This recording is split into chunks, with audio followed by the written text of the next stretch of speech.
Meninos, então já foram dadas aí, né, as nossas orientações acerca do nosso trabalho dos banners. A gente vai começar o conteúdo específico da aula de hoje. E nesse início, antes de mais nada, avisar que estou gravando os senhores e as senhoritas.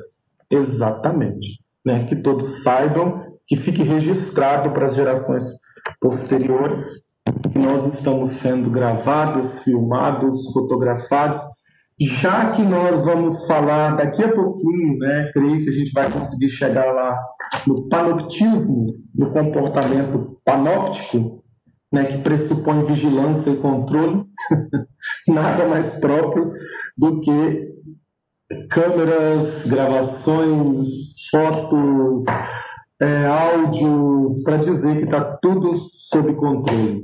Aliás, o Risa, você que gosta dessas discussões, aí você está lendo esse povo aí da era da pós-verdade, né? Foi você que citou o Lyotard outro dia. Na sociedade contemporânea, falarem está tudo sob controle não é uma das boas, tá? Não é uma boa alternativa quando a gente fala está tudo sob controle. Isso pode ser bastante confundido, né, com algumas teorias que estão dizendo aí, a gente tem que estar no controle de tudo, a gente tem que estar na posse de tudo. Então, dizer no atual contexto de pós-verdade ou de ética contemporânea ou era da pós-verdade, como algumas pessoas costumam dizer, falar que está tudo sob controle não é nada de muito interessante, muito pelo contrário, né? Não é nem tão interessante assim. Pois bem, gente, feita aí essa parte inicial, a gente vai desenvolver, ampliar um pouquinho acerca do utilitarismo e do cálculo ético que a gente começou a trabalhar na semana passada, né, assim, em linhas gerais. E se der tempo de entrar no panóptico, a gente trabalha um pouco do panoptismo, se não der, isso fica para a semana que vem, que a gente já tem uma datazinha aí no meio antes do começo das apresentações, tá? A gente tinha falado, basicamente, que o utilitarismo, ali, junto com a ética kantiana, foram as duas grandes éticas, as duas grandes tendências do pensamento ético que se desenvolveram, né, no caso as duas, no contexto da modernidade, né, do século XVIII para cá, quando a gente vai debater em torno de questões éticas, em torno de questões morais, de certa forma é impossível a gente discutir a problemática moral se nós não tivermos um diálogo com essas duas grandes correntes, com essas duas grandes vertentes, que é o kantismo e o utilitarismo, né? A ética de Kant já é sabida por nós já falamos muito disso, que ela é deontológica, no sentido de ser uma moral do dever, né? Não importa as consequências, não importa o resultado, há um dever em si mesmo, há uma finalidade em si mesmo, né? Essa finalidade em si mesma, ela muito bem foi expressa no que o jovem Kant denominou de imperativo categórico. Há um imperativo categórico, esse imperativo categórico é a própria razão que vai definir quais os critérios de uma ação, né? Que vai definir por onde eu deva seguir, por onde eu deva trilhar, objetivando, na verdade, não o resultado, mas a ação em si mesma. A ação moral em Kant tem fim nela mesma. Aprendemos também que a ética utilitarista ela já faz uma questão um pouco diferente, né? Ela já começa a trazer uma problemática um tanto quanto diferente da ética kantiana, quando o utilitarismo ele já passa a se perguntar, já passa a se preocupar pelo resultado de uma ação, e não pela própria ação, mas pelo resultado de uma ação. O utilitarismo, quem sabe, né, ele inaugura nessas discussões em torno de ética aquela famosa expressão que boa parte de nós usamos em algum contexto, em alguma situação. O que eu vou ganhar com isso? Qual é o resultado que eu vou obter a partir disso? Né? Qual vai ser a minha parcela de lucro? Qual vai ser a minha parcela de ganho a partir disso? Né? Grosso modo dizendo, o utilitarismo ele guia-se por essas orientações, por essas implicações. Dentro do utilitarismo também, esse resultado ele está muito relacionado ao que eles chamavam de cálculo ético. O cálculo ético, literalmente, nas projeções aí do nosso Stuart Mill, que é uma ética baseada em princípios econômicos, né? É justamente você pegar uma caneta, suponhamos assim, uma imagem que eu estou criando aqui, fazer o cálculo, né? Somar, multiplicar e ver o resultado. Qual é o resultado favorável de tudo isso? Né? No caso aqui, do exemplo, o exemplo na imagem, ele brinca com essa questão do cálculo. Alguém vai morrer, mas qual é o menor impacto diante dessa imagem que nós temos à nossa frente? Qual é o menor impacto? Né? O que é mais lucrativo? O que é mais viável de se fazer dentro dessa relação que está estabelecida aí na imagem que eu projetei para vocês? Né? Conseguiram captar aí a mensagem, gente? Conseguiram captar a provocação que aparece aí? Alguém vai morrer, de todo jeito. Né? Alguém vai morrer. Constatada essa evidência, então vamos arrumar um jeitinho disso ser o menos impactante possível. Eu vou desviar, né, o trilho para que mate só uma pessoa e não as outras, né, que estão deitadinhas ali. Isso é uma espécie de cálculo ético. Isso é uma espécie de cálculo ético. O quantitativo, perfeito, Fernanda, excelente. A palavra resume isso. Os fins, o quantitativo, show de bola. A finalidade, o quantitativo, é uma ética que está muito relacionada com o que a gente chama de princípios pragmáticos. Princípios pragmáticos quer dizer o quê? Vai dar resultado? Vai. Beleza. Esse resultado vai ser favorável? Vai. Qual é a quantidade desse resultado? Até que ponto esse resultado é favorável? Né? Então, o utilitarismo ele está partindo dessa ideia da preocupação com a finalidade. Nesse sentido, o que vai definir o critério moral de uma ação dentro do utilitarismo é o chamado princípio de utilidade. É o chamado que os próprios utilitaristas deram o nome de princípio de utilidade.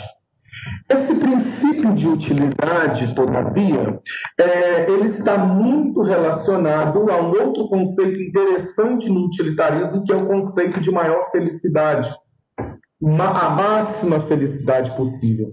Vamos pensar o seguinte: nós vamos construir uma usina hidrelétrica dentro de uma reserva indígena, por exemplo. Um tempo atrás isso foi muito debatido aqui no Brasil, e algumas pessoas ligadas aí ao campo da ecologia, inclusive, citou o utilitarismo para dizer isso. Né? Vamos construir uma usina hidrelétrica dentro de uma comunidade indígena, por exemplo.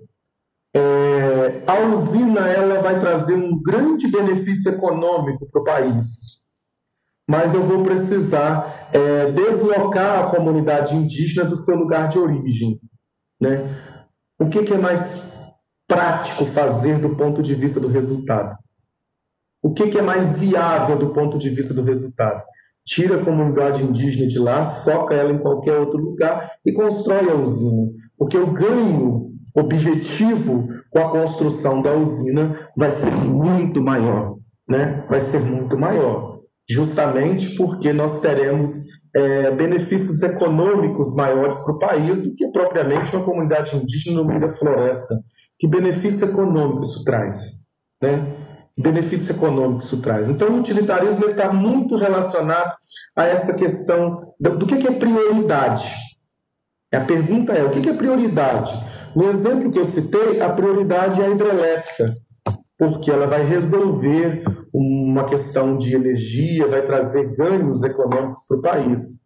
A tribo, a comunidade indígena que está no meio da floresta, isso é só um detalhe, né? Isso é a ideia do pragmatismo. O pragmatismo ele trabalha muito com a questão da objetividade da coisa, né? O que é viável de se fazer, por que é viável que se faça e qual a finalidade disso, né? Essa ideia do princípio de maior felicidade.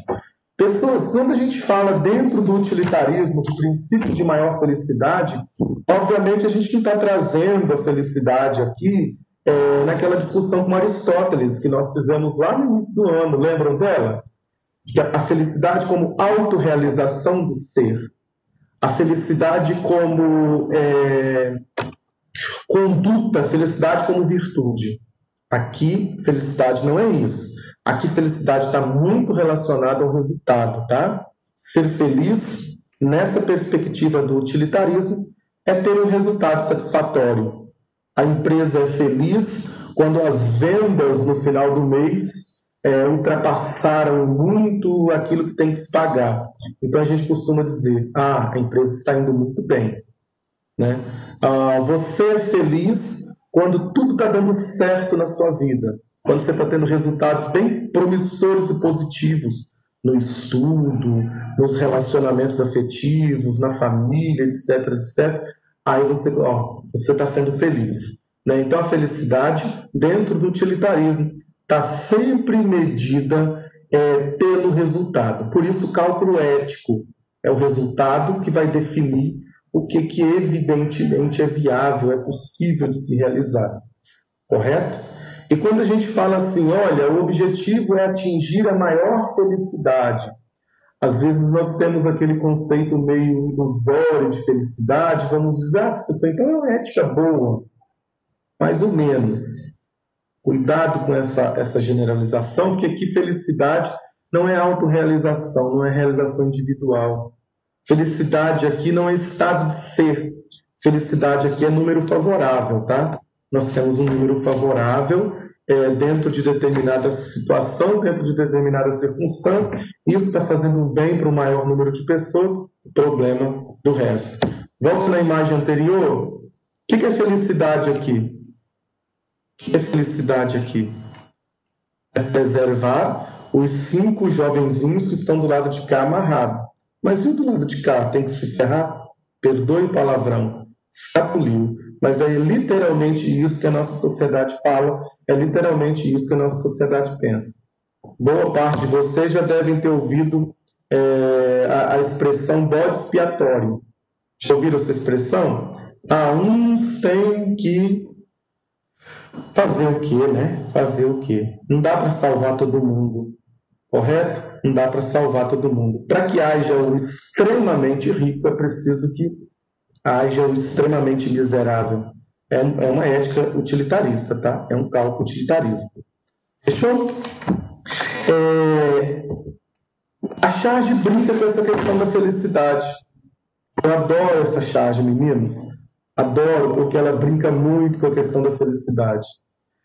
Se nós pudéssemos desejar qualquer coisa, o que você iria querer? Olha que pergunta. Se a gente pudesse tudo, o que eu iria querer? Aí o outro esperava aquela resposta a título do quantitativo, Fernanda. Olha, o outro esperava uma resposta a nível da quantidade. Aí acho que esse é o Calvin, não é? Ele responde, um grande ensolarado campo para poder ficar. Ele fica enfurecido, dizendo assim, ô estúpido, mané, bobão, um campo. Você está num agora, pense grande, riqueza, poder.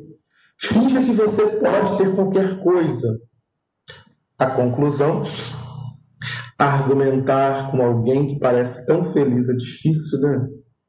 A brincadeira é para dizer assim, olha, quando a gente vai discutir questões em torno de felicidade, a gente está muito relacionado, está muito tendido a pensar quantitativamente. Correto, Fernanda? A palavra quantitativa acho que é a palavra que resume bem isso. Estamos muito tendenciosos a pensar quantitativamente. Isso é um clássico resultado da chamada ética utilitarista. Desse modo, o utilitarismo ele se configura como uma teoria consequencialista. Em que sentido? Certo e errado depende do que vai dar, do resultado que vai dar. Tá? Depende do resultado que eu vou ter com isso. Depois eu calculo se está certo ou errado. Depois eu calculo se isso foi adequado ou não. Portanto, é uma teoria consequencialista.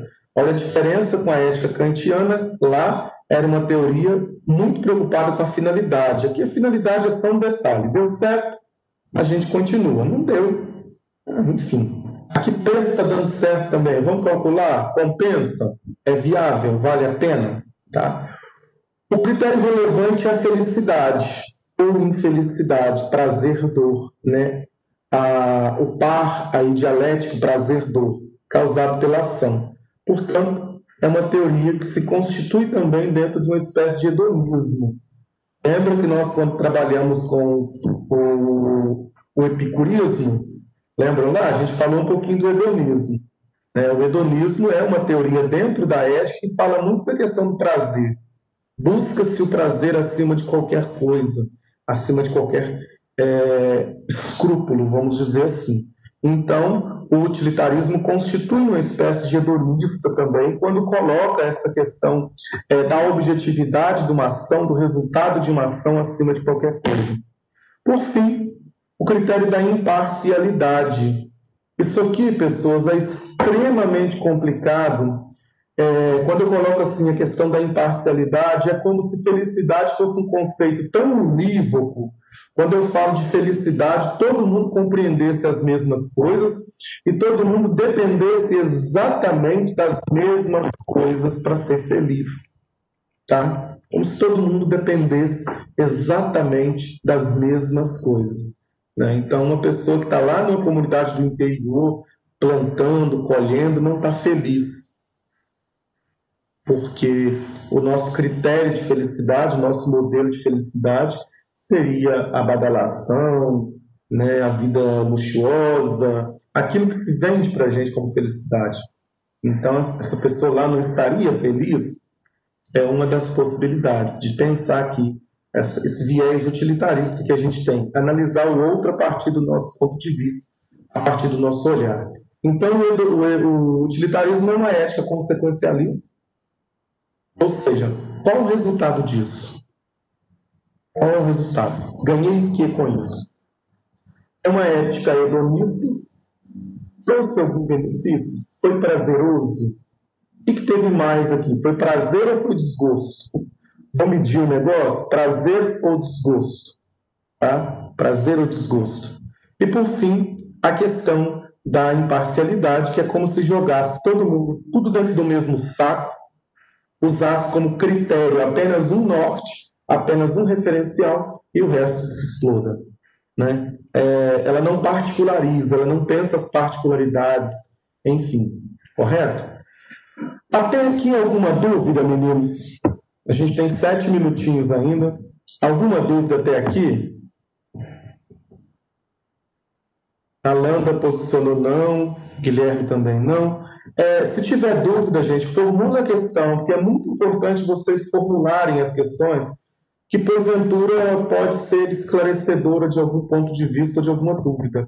A gente está discutindo uma ética que é uma das mais importantes para o contexto atual. Eu costumo dizer assim que nós estamos vivendo o auge do utilitarismo, onde tudo é considerado em vista do resultado. A gente quer resultado para tudo, inclusive na escola. Se você não der bom resultado, você é um péssimo aluno. Mas ninguém parou para pensar por que daquele resultado, o que você fez para chegar até aquele resultado. Ninguém analisa processo, ninguém analisa muita coisa. A gente só pega o número pelo número, na frieza do número, e a gente diz assim, olha, que bacana, é favorável. Ó, que massa, teve um bom resultado. A gente não analisou, não fez análise de processo.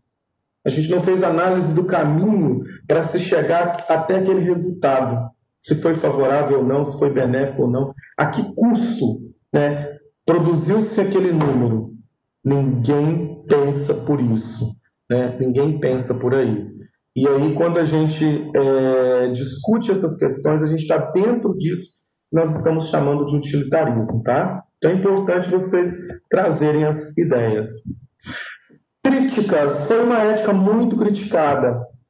Como eu coloquei para vocês no início da aula, o utilitarismo e o kantismo foram duas éticas que caminharam quase que para a par ali durante toda a modernidade. Chegou até nós com grandes postulados.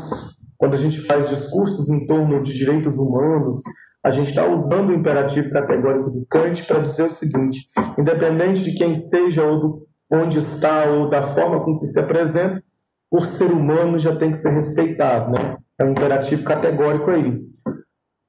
Quando a gente analisa essas questões pertinentes do resultado, a gente está dialogando com o utilitarismo. Então são duas éticas que caminharam muito lado a lado uma da outra, cada uma, eu penso, né, com suas contribuições e críticas. Né? A gente vai analisar aqui algumas possíveis críticas relacionadas ao utilitarismo. A primeira grande delas, e aqui eu acho uma das mais importantes, o que é felicidade? Que critério eu vou usar para dizer que uma pessoa está sendo feliz ou não? Né? O critério é só o número? O critério é só a aparência? O critério é só aquilo que me mostra? Né? Qual é o critério de felicidade? O que eu vou utilizar para analisar a felicidade? Segunda grande crítica, a felicidade da maioria pode justificar o sacrifício dos direitos e das liberdades individuais? Essa pergunta aqui para mim, pessoas, se a gente tivesse um tempinho de parar sobre ela e debater, ela daria quase que uma tese de doutorado, né? E inclusive, já tem vários escritos sobre isso. O sacrifício de uma minoria, ou que seja de uma maioria, para trazer bem-estar para os outros. Até onde isso é legítimo? Né? Até onde isso é legítimo? Não importa a distribuição da felicidade entre as pessoas. É o que a gente chama de indiferença distributiva. Né? Não importa a distribuição da felicidade entre as pessoas. Felicidade acaba sendo um critério bem específico, um critério numérico. Percebe isso? Fernanda falou do quantitativo agora há pouco. Felicidade acaba sendo uma questão numérica. Eu tenho 10 carros, posso estar detonado por dentro a título de emoções, de sentimento. Ah, mas isso não conta, né? Isso é frescura. Como é que uma pessoa que tem 10 carros, 6 apartamentos na orla vai ficar deprimida? Impossível. Possível. Né? A felicidade está muito relacionada a número. Né? Aquilo que se apresenta como número. Concebe-se os agentes meramente como agentes racionais e autointeressados. Parece que a gente vira umas maquinazinhas sendo manipuladas o tempo todo para atingir uma finalidade. Né? Para atingir um objetivo, para atingir uma finalidade, para chegar a esse número favorável, viável, parece que a gente vira marionetezinhas facilmente de serem manipuladas. A definição do bem-estar individual pode ser influenciada por atitudes adaptativas, condicionamento mental.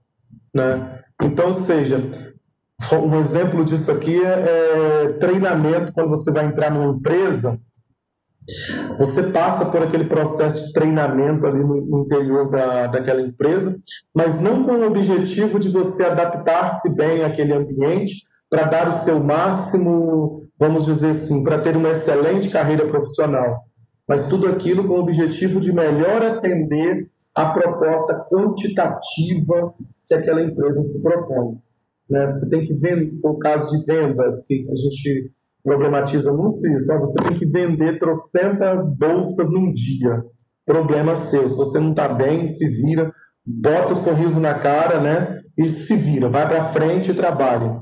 Então, assim, vai condicionando as pessoas tendo em vista esse resultado numérico. Tranquilo?